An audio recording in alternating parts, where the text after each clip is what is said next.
Flustered at the prospect of Indian armed forces deploying BrahMos supersonic missile in the advanced outpost targeting parts of China-controlled Tibet and other regions, a rattled Global Times has furnished another embarrassing piece. The CCP mouthpiece, in an article titled "India's plan to deploy BrahMos missile escalates border tensions, but no actual threat," observers tried to posture that India deploying the BrahMos missile was a no biggie. However, the tone and tenor of the article suggests otherwise. Hi and welcome. You're watching TFI English, the national socio-political analysis arm of the TFI Media Group.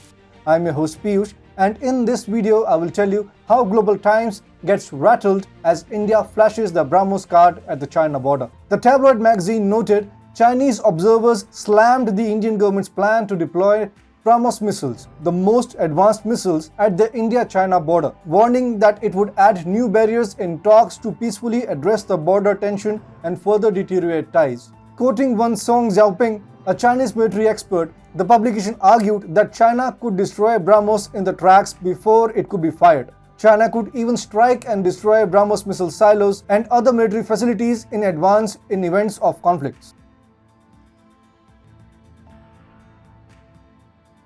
Unlike the aggressive warmongering stance Global Times usually takes, the publication batted for peaceful talks, suggesting a mellowed-down approach in the aftermath of India's decision. The deployment of the BrahMos can be interpreted as India's pretense of taking a tough stand over the matter, contrary to the fact that the two sides both emphasize the need to address the border issues through peaceful talks. The one-of-a-kind BrahMos 1 missile is a short-range ramjet supersonic cruise missile that can be launched from aircraft, land, submarines or ships. China is wary of the mobility and compactness of the deadly missile and is hence writing such op-eds.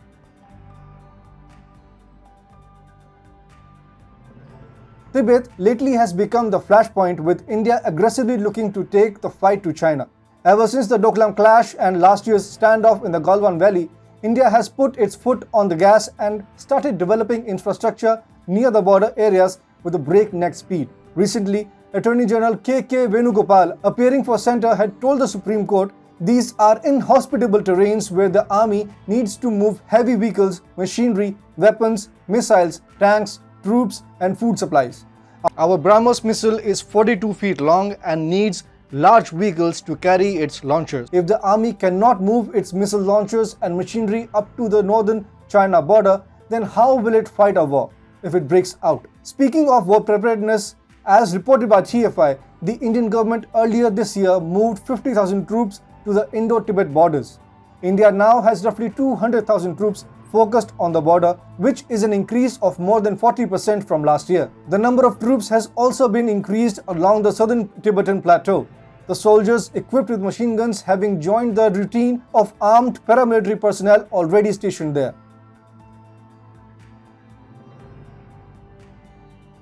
However, after Prime Minister Narendra Modi wished His Holiness Dalai Lama by tweeting a birthday message, the Chinese were up in arms about the gesture. Such was the anxiety within the CCP camp that President Xi Jinping hurriedly dispatched himself to the Tibet Autonomous Region on a surprise visit to soothe the jangling nerves. It was the first time after assuming the role of Chinese president that Xi Jinping visited Tibet. He orchestrated a grand welcome for himself in which CCP stooges pretended to be Tibetan citizens who were overwhelmed to see their supreme leader amongst them.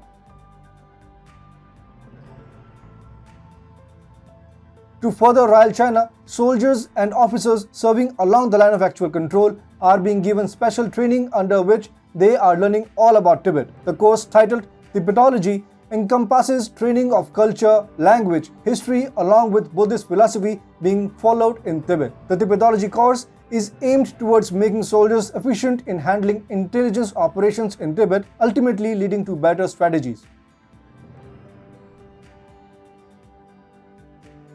To counter China on the border, an aggressive India under Prime Minister Narendra Modi is also getting up to build 4 new airports and 37 helipads across the Union Territory of Ladakh. The process of land identification and preliminary discussions have been concluded, and the next stage would be a joint report by key stakeholders like the DGCA, Airports Authority of India and the Indian Air Force. In addition to the BrahMos, India has started deploying its second squadron of 4.5th generation Rafale jets in the strategically crucial eastern base of Hasimara in West Bengal. Thus, through the aforementioned article regarding BrahMos, it is evident that China is rattled by the defensive and offensive preparation of India and thus is seeking a peaceful route.